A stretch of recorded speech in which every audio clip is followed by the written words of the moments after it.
Olá pessoal, todos bem-vindos a mais uma aula do canal Gênios da Física. Vamos dar continuidade, à aula 3, do nosso curso Cálculo 1 na Física, tá? Bem, pessoal, esse cálculo, ele faz parte, do chamado Projeto Olha, de minha autoria, onde é justamente você divulgar as atividades de resolução de exercício, aulas, mentoria e consultoria, tá? Bem, nessa aula 3 nós vamos ainda, essa é a última aula, que iremos tratar sobre continuidade da função, né, no cálculo, tá? Então vamos falar aí nessa aula 3, vamos falar de função quadrática, do segundo grau, tipos, domínio, imagem, gráficos, continuidade, limite lateral, descontinuidade e função mal comportada. Na aula, fazendo um resumo, na aula 2, nós falamos sobre esses mesmos conteúdos para a função linear do primeiro grau. E na aula 1, nós falamos sobre a função constante nessa mesma abordagem, tá? Eu gostaria, antes de nós iniciarmos, que você se inscreva no nosso canal, ative o sininho de notificações,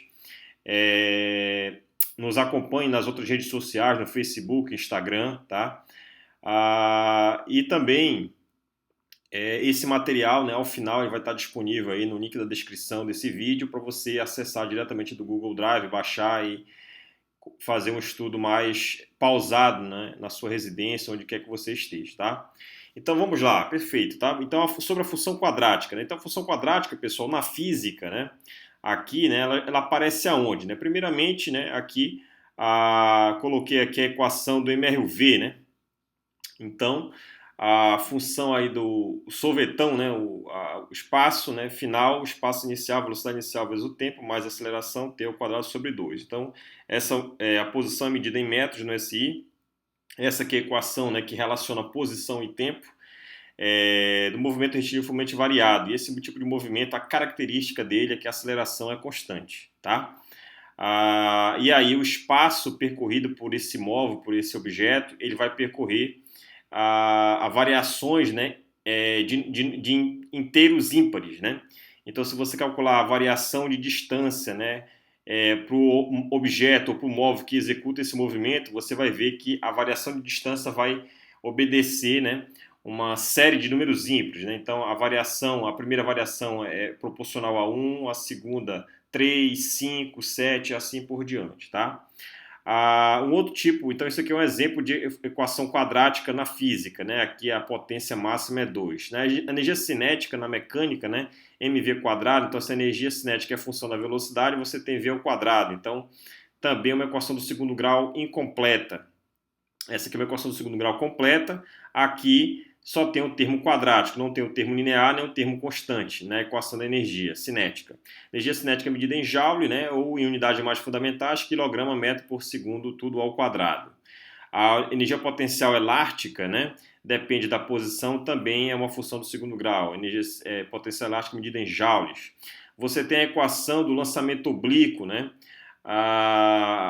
bidimensional, então a variação y como uma função de x obedece, uma função do tipo quadrática, x ao quadrado aqui multiplicando por esse termo a gravidade duas vezes, a velocidade é horizontal ao quadrado, o movimento horizontal ele é constante, desprezando o atrito, e o movimento vertical ele é o informante variado, onde a aceleração é constante, vertical, e horizontal você tem velocidade constante. Quando você combina esses dois movimentos, você elimina o tempo das equações, você fica com uma equação chamada equação da trajetória, que é essa aqui, ó.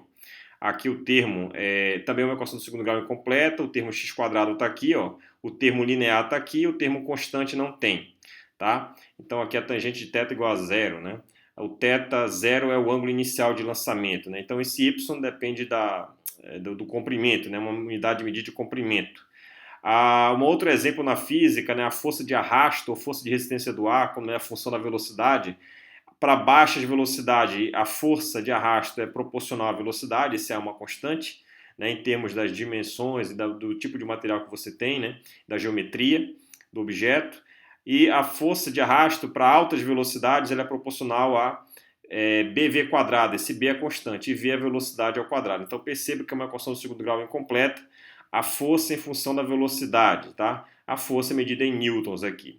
No circuito elétrico, né, a potência de um resistor, né, a potência como uma função da corrente é R vezes I ao quadrado, também uma equação de segundo grau.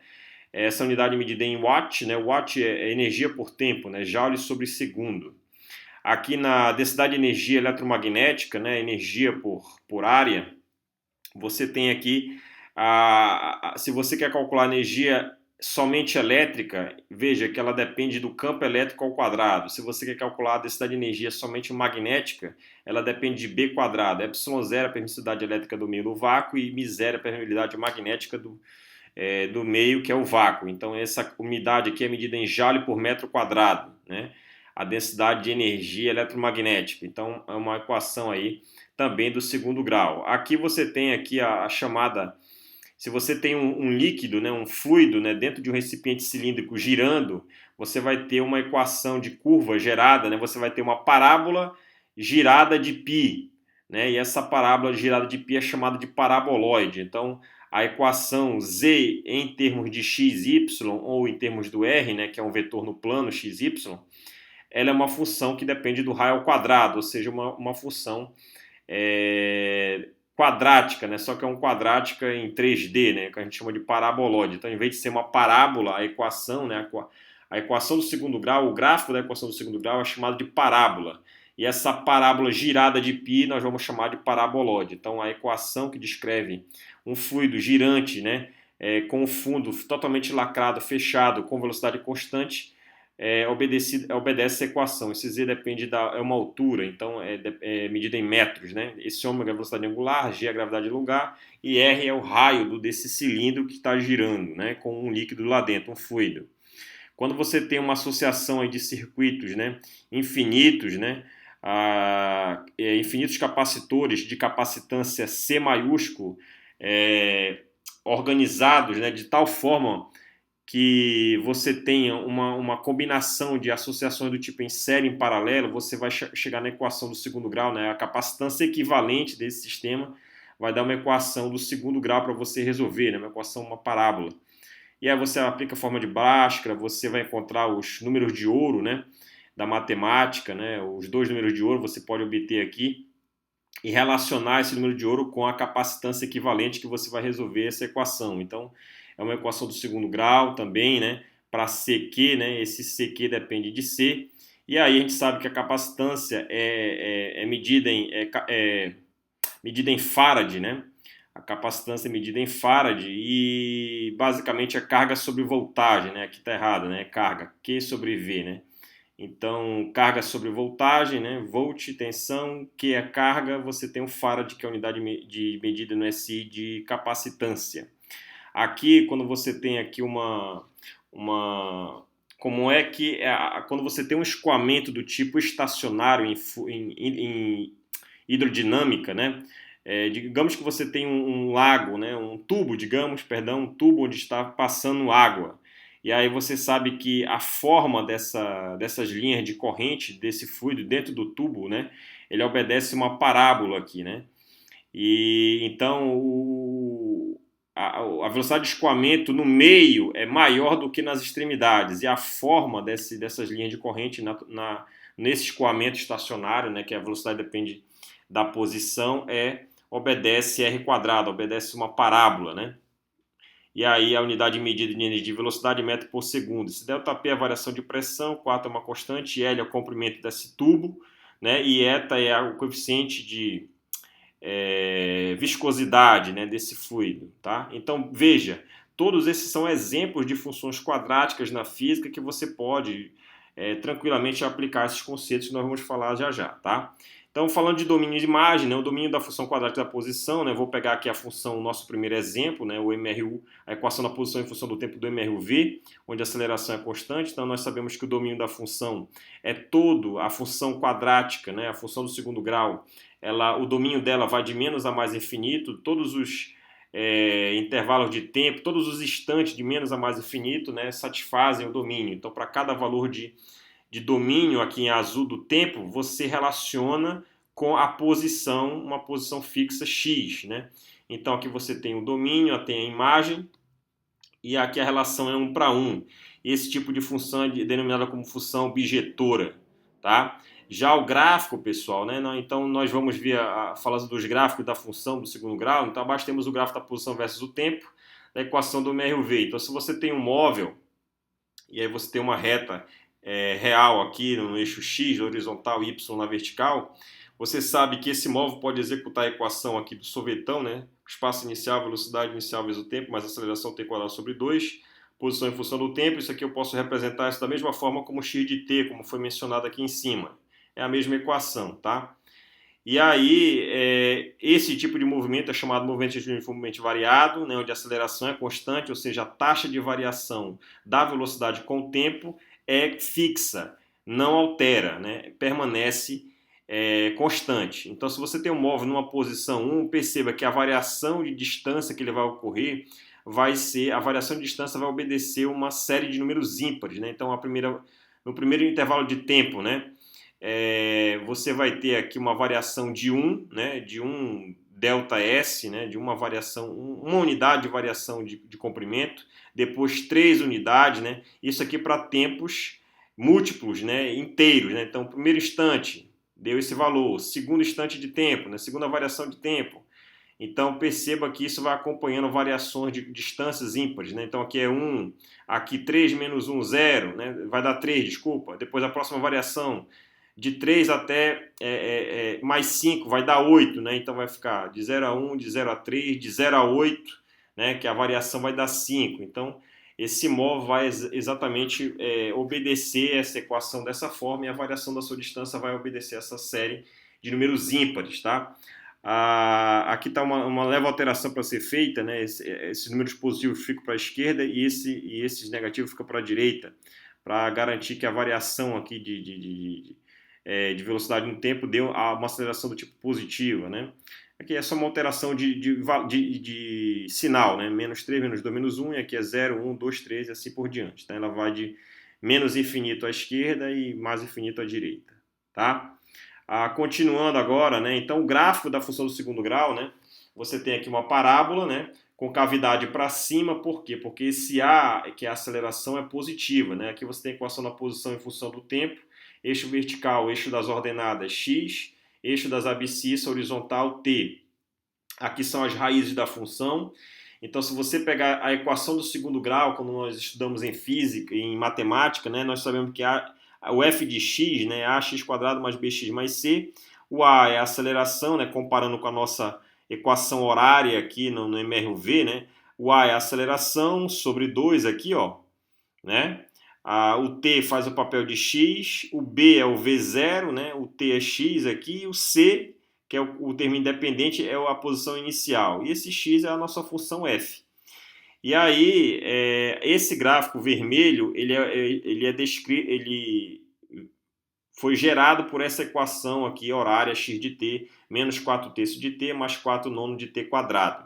E aí, se você igualar x de t a zero, você vai encontrar as raízes da função. Aí, você igualar x de t a zero, você vai encontrar dois intervalos de tempo, que é exatamente t igual a zero e t igual a 3. Então, esse t igual a 0 e t igual a 3 são as raízes da função. É onde o gráfico vermelho corta o eixo horizontal. Tá? E aqui o termo independente c é nulo, não aparece. Né? Aqui nessa equação não tem c, no termo independente é nulo, quando não aparece é zero. E aí significa dizer que o gráfico corta o eixo vertical exatamente nesse ponto. Se c é zero, o gráfico vai cortar o eixo vertical aqui. Se fosse mais um aqui, ó, do lado desse 4 nonos de t quadrado, mais um, então o gráfico irá cortar esse ponto aqui, o eixo vertical, perfeito? Aqui você tem o chamado x do vértice, né, y do vértice. O x do vértice aqui é 1,5, né, o 3 sobre 2, e o y do vértice é menos 1. Então você pode encontrar aqui, se você igualar essa função a zero, você vai encontrar que aplicar a forma de Bhaskara, né, para encontrar as raízes da função, né, você vai encontrar que esse x, né, é menos b mais ou menos raiz de delta dividido por 2a, né? E aí esse delta é b quadrado menos 4ac. Então a mesma coisa você pode relacionar a equação do segundo grau, essa equação de Bhaskara, com a equação horária da posição em função do tempo lá na cinemática. E aí você pode encontrar esse x do vértice, né, menos b sobre 4a, e o o y do vértice menos delta sobre 4a também, menos b sobre 2a, desculpa. Você pode encontrar aqui o x do vértice e o y do vértice, né, e obter esses resultados aqui, esses pares ordenados, né? A primeira coordenada é x, t, e a segunda é x, né? T horizontal e x vertical. Então aqui nós podemos perceber que a função ela é contínua em qualquer intervalo, desde menos infinito a mais infinito. A parábola é para cima porque esse A é positivo, 4 nonos aqui é positivo. O A está do lado da variável ao quadrado, né? Que a equação do segundo grau você olha a potência máxima é ao quadrado, então é a equação do segundo grau. Se esse aqui tivesse menos 4 nonos, essa parábola teria concavidade para baixo, né? E é assim que você identifica. Se você tem uma parábola com cavidade para cima, o A é positivo. Se a concavidade for para baixo, o A é negativo, né? Bem, aqui você pode comparar a posição inicial aqui nessa equação é 0, a velocidade inicial é menos 4 terços de unidade de velocidade, né?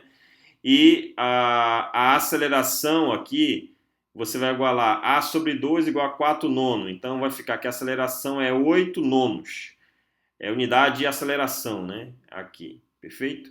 Agora, falando de continuidade limite lateral, podemos determinar o valor da função como, né? Então, digamos que eu queira calcular, digamos, a posição num determinado instante de tempo, digamos com t igual a 3 meios aqui, ó. Então, quando t for 3 meios ou 1,5, quanto é a posição x de t? Então, você vai ver que esse resultado ele vai tender a menos 1, né? Aqui, ó, quando esse cidadão for 1,5, né? O tempo, a posição do móvel, do objeto, vai ser menos 1 metro, né? Unidade de comprimento. Se eu quiser calcular o limite da posição em t igual a 3, então quando t for 3, qual é o valor da posição? 0 aqui, ó. Tá? Então a função quadrática é contínua em qualquer intervalo, ou seja, o limite lateral será. Então, digamos, se eu for querer usar esse resultado 2 aqui, se eu quiser saber se a função é contínua em t igual a 1,5, o que eu preciso fazer? Eu preciso calcular o limite pela direita e pela esquerda, com variações cada vez mais próximas desse ponto 1,5. Né? Variações infinitesimais, muito pequenas, intervalos de tempo muito pequenos em torno desse ponto 1,5. Né? Variações, deltas, né? Em torno desse ponto. E aí você vai ver que o limite pela esquerda e pela direita ele vai tender ambos os resultados para menos 1. Então, se você calcular o limite quando t tende a 1,5 pela esquerda e t a 1,5 pela direita, nessa função aqui horária, aqui, ó, esses dois limites eles vão tender a um único valor, menos 1. E isso garante que a função seja contínua nesse ponto, em t igual a 1,5. Perfeito? Então, essa função ela é contínua nesse ponto, né, em um tempo de 1,5 segundos. Agora, falando de descontinuidade e função mal comportada, né? Isso já para fechar esse conteúdo para nós passarmos, né, na próxima aula, aula 4, para outro tópico, né, de cálculo, cálculo 1 na física. Então, a descontinuidade e função mal comportada, então, o que nós aprendemos, né, das aulas anteriores aqui? Né, que toda vez que há uma descontinuidade em alguma função, é porque a sua função geratriz, né, ela apresenta algum mau comportamento. Então, digamos que você tem aqui um cidadão que ele faça um lançamento vertical, né? Ele vai pegar uma pedra, uma bolinha e jogar verticalmente para cima. Quando ele faz isso, né? Veja que ele lançou a bolinha para cima, considerando aí o eixo positivo para cima, né?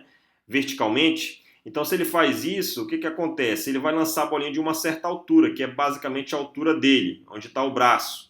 Então, o gráfico da altura dessa bolinha em função do tempo, metros em função de segundo, né? Então, vai obedecer aqui uma parábola, só que uma parábola, né? Que se você continuar a linha, uma linha tracejada aqui, ó, você vai ter uma parábola com cavidade para baixo.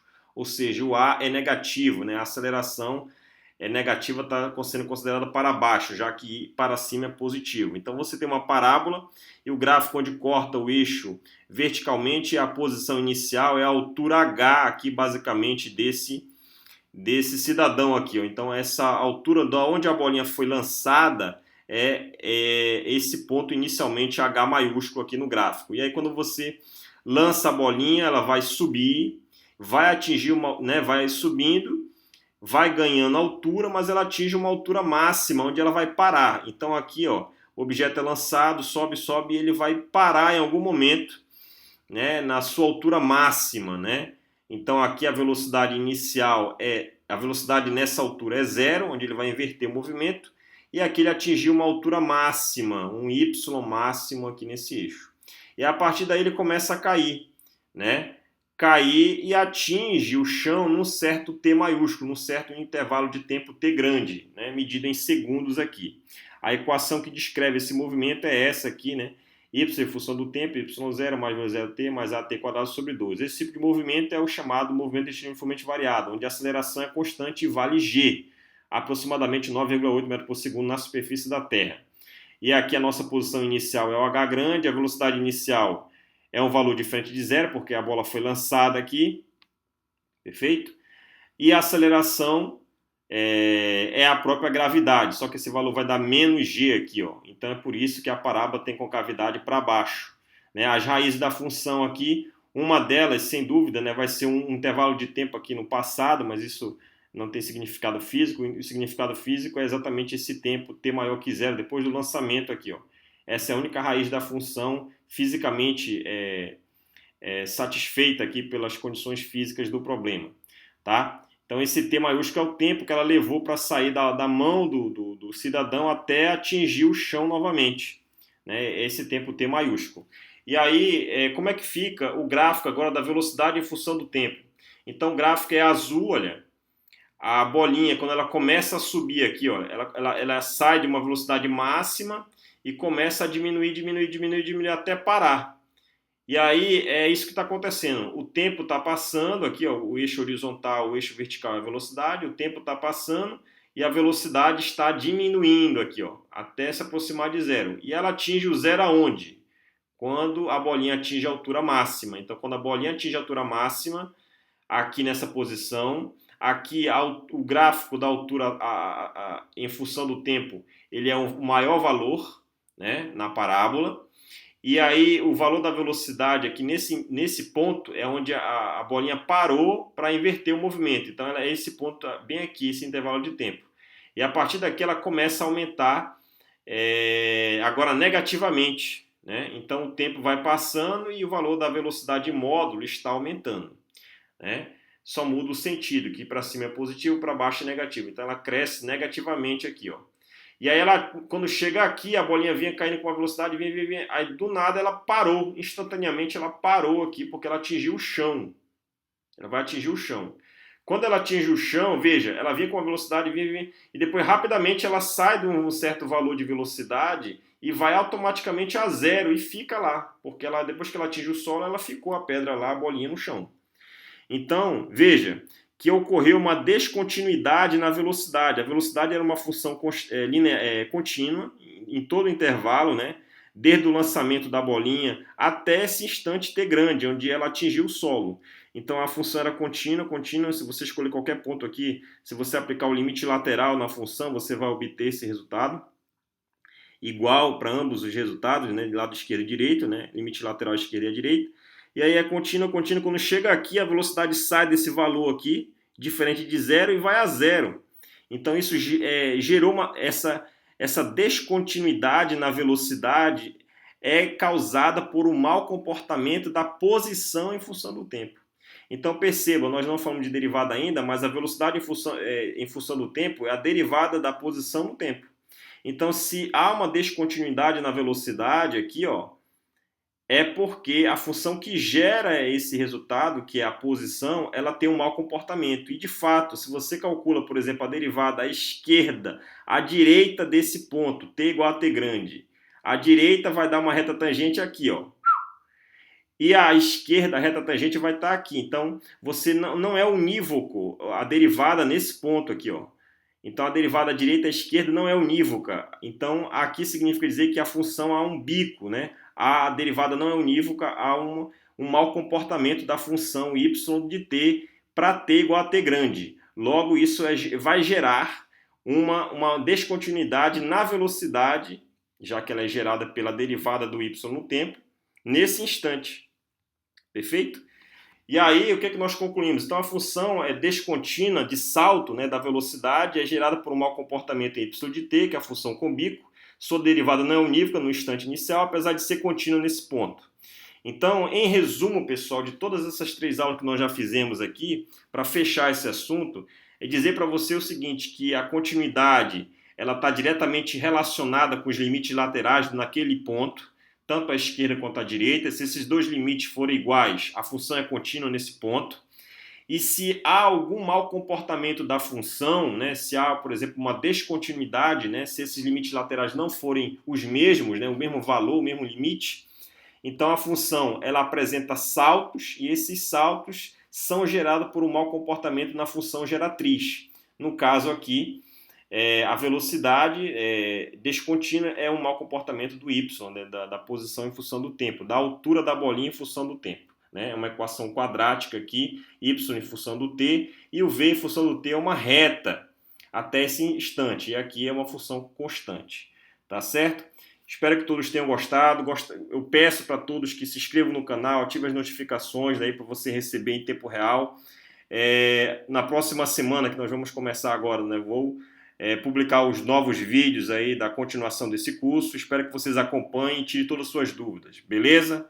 Falou, pessoal, e até mais. Obrigado!